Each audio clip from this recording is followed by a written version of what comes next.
Hi guys, እንዴት ናችሁ? ዛሬ ደግሞ common diseases caused by fungi የሚለውን ነው የምናየው። ፈንገሶች እንግዲህ harmfulም usefulም አስፔክት እንዳላቸው አይተናል። ዛሬ ደግሞ የምናየው ጎል አድርገን harmful aspect of fungi ወይም ደግሞ ዲዝ ያመጣሉ ካልን እነኛ ዲዞች እነማን ናቸው? በምን አይነት ፈንገስስ ነው የሚመጣው? እንዴት ትራንስሚሽኑን ኮንትሮል ወይን እናያለን የሚለውን ነው የምናየው። ሶ ይህን ከለር ቤዝድ አድርገን እና መሰረት አድርገን እያንዳንዳቸውን እናያለን ማለት ነው። let's see one by one. follow me please. let's go. dermatophytosis የተባለው ፈንገስ ስኪናችን ወይም ደግሞ ቆዳችን በሚላላጥበት ጊዜ when the fragment of fungus in that time ምን የሚሆን ነው ማለት ነው የሚተላለፍ ነው ወይም ትራንስሚሽን ቬክተሩ የስኪናችን ምን መሆን ፍራግመንት መፈጠር ነው on the skin floor ወይም ደግሞ ሰርፌስ ላይ ሊሆን ይችላል in that time one person to another person transmit ይሆናል ነው። ይህ ይህ ፈንገይ ማን ይባላል? ኢፒደርሞፋይተን ይባላል። ኢፒደርሞፋይተን ይባላል። ይህ ኢፒደርሞፋይተን የተባለ ፈንገስ ደርማቶፋይቶሲስ የተባለውን የፈንጋል ዲዚዝ ያመጣል። ባይዞይ ስሙ የተቀራረበ ስለሆነ በዛ መልኩ ማየት ትችላላችሁ። የሚጎዳው የሰውነታችን ክፍል ያው ስኪን መሆኑን ነው የሚያሳየን።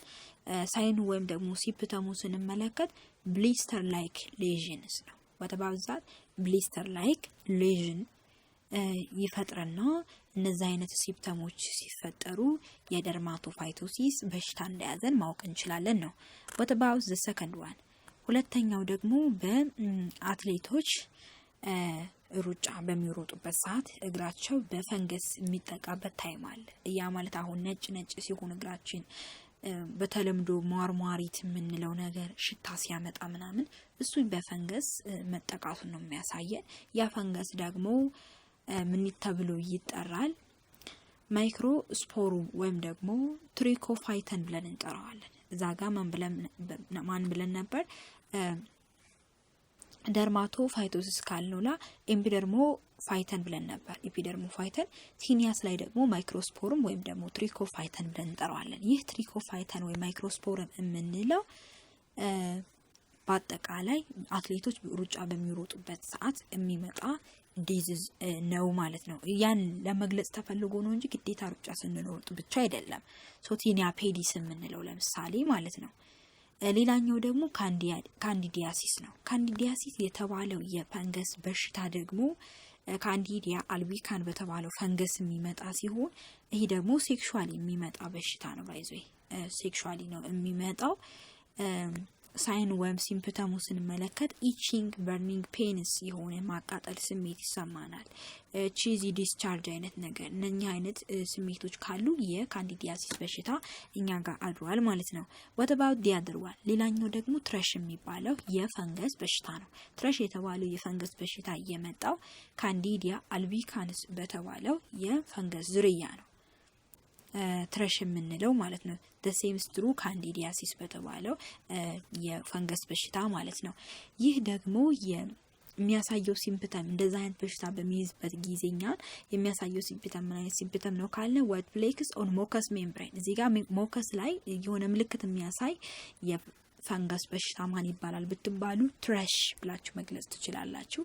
what about the transmission vector through the birth canal? በበርዝ ካናል ጊዜ ነው ከማዘር ወደ ቤቢ ትራንስፈር የሚሆነው ትረሽ የምንለው ማለት ነው። what about the last one?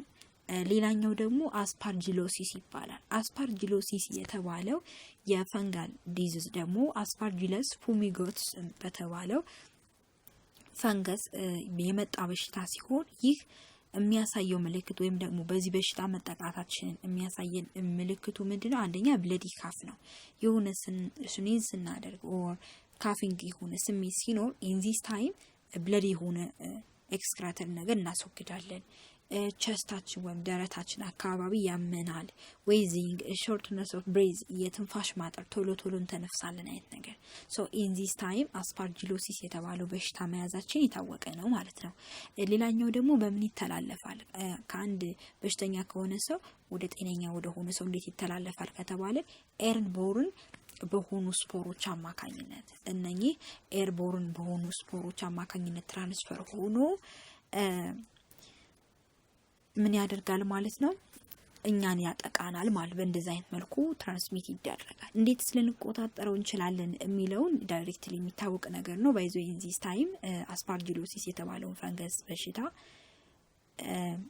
ሶርስ ኦፍ ሞልድ ላይ ስቴይ በማቆየት ወይም እዛ ላይ በማቆየት ሞልድ ማለት that is the species of fungi ነው። እዛ ጋር በማቆየት የዚህን የአስፓርጂሎሲስን በሽታ ምን ማለት እንችላለን መቆጣጠር እንችላለን ማለት ነው። ሶ ይሄን ይመስላል ለዛሬ ነበረን ቆይታ። ስላዳመጣችሁ በጣም አድርጌ አመሰግናችኋለሁ። ባይ ባይ።